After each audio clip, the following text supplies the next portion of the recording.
In this episode, I am still in Dutch Flat, but I am in the old cemetery. Now, the old cemetery is right next door to the new one. For instance, I'm in the old cemetery now. The new cemetery from last episode is just right over there. Now, while this cemetery also has been cared for, not to the degree as the newer cemetery. Now, there are still people being buried in this old cemetery fairly recently. There are some recent new headstones.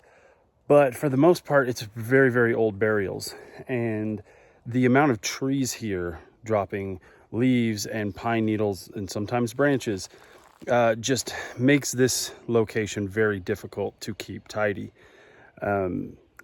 Also, you will notice that more likely than not, a lot of the burials here had wooden markers because there are clearly a lot of burial plots that are not marked. You can tell just by the sinking of the ground when you walk around. Plus, there are a lot of stones on the ground itself. They've been knocked over. So you really got to pay attention when you walk around out here because they are covered with pine needles and leaves. You would step right over them and possibly damage them. So let's take a look around. I'll show you some of my favorite plots and stones, and then we'll get back on the road.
So when a stone falls, a lot of times you will find people leaning them up against trees.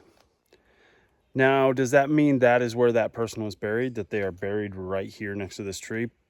Maybe not. Maybe, but most likely not in that exact same location. That is why you probably shouldn't touch stones.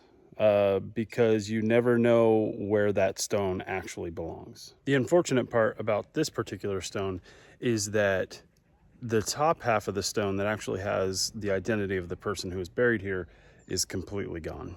Another stone I found sitting up against a tree allows me to show you guys something that I find very interesting.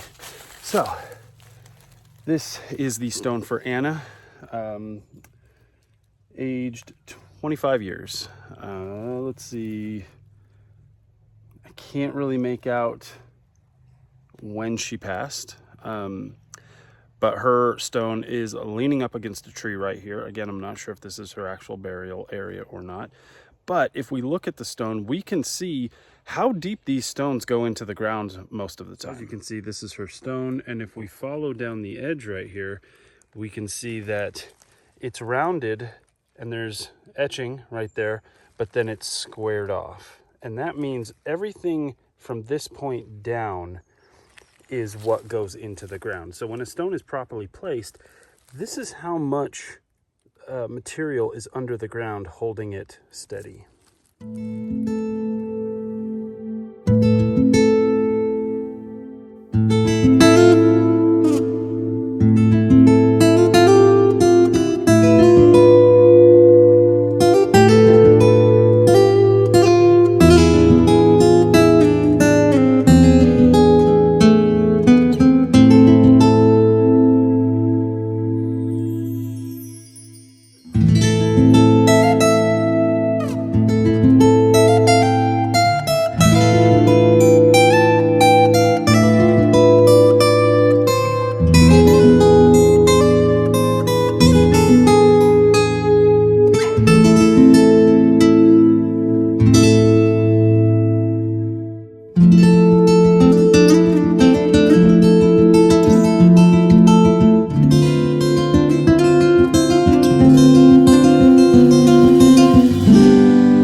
So in this cemetery, there are, much like the last one, family plots surrounded by stone walls or even fencing.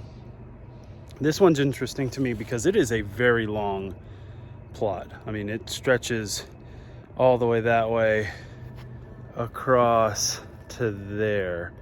Very, very long, but it seems there are only 2 burials in it of children. And you can see the stones, you can see an additional border around the plots inside, but the rest is completely empty, which makes me think that this plot either has people buried here, but the markers are gone, or were never placed, which would be odd. Or a family bought this massive long plot in order to keep the whole family together. Their children passed, they buried them in the family plot, but then maybe when the mining dried up in this town, the rest of the family moved on, leaving the 2 children alone in this quite large family plot.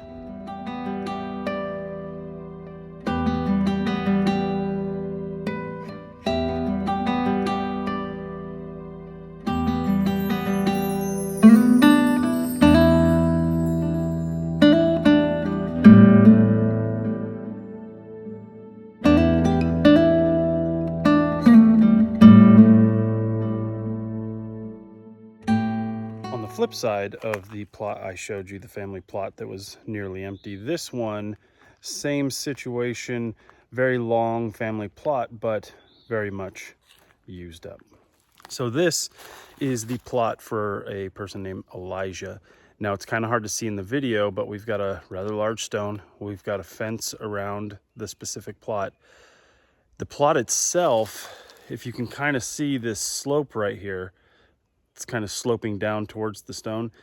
That generally means that his coffin, his burial chamber that he was placed in, gave away, and that's why the ground sunk down the way it did. Now, I absolutely love this plot. It's got a wooden border around it, a wooden marker. You can see it still has a cross on it because it's a separate piece from the actual headboard, but it's all wood, so the marker, you cannot tell who was buried here. It has worn completely away, which is the sad part when you come across wooden markers, but it is really cool to see out here. You saw in the last episode I was at the newer Dutch Flat Cemetery. This is the older one. We kind of filled up this area, moved everybody over to there. We didn't move the people, but we started burying people over there. This place, this cemetery, trees everywhere. And because of that, if a branch falls, it can do some serious damage. Now that is a metal barrier around this plot. And as you can see, the tree branch fell right on there. Luckily, it didn't damage the stone. The stone, as you can see, is a curved stone, so it avoided being destroyed because of the way it's designed. It just happened to fall right where it wasn't going to get smashed. But that is why some of these don't last. It's not just the weather. It's not just vandals. It is just nature. An old tree branch falls. If your marker is right underneath it, it's probably not going to survive. All right, guys, it's time for me to get back on the road. I stayed a little bit longer than I meant to, which seems to be the case every time I go out. I don't even know why I plan specific amounts of time for every cemetery. I think it all comes down to I just start wandering around. I start reading the stones. I start wondering about the people. I start wondering about what it was like to live back then. I kind of get lost in thought. And honestly, I absolutely wish I could document every single stone I come across. But unfortunately, I just don't have that kind of time. But this was a great little stop. It is getting very hot because it's about 103 outside. Thankfully, I have shade, but I need some water, maybe some lunch. But anyway, when you are out walking amongst the stones, remember, always be safe, be respectful, and until next time, I'll see you then.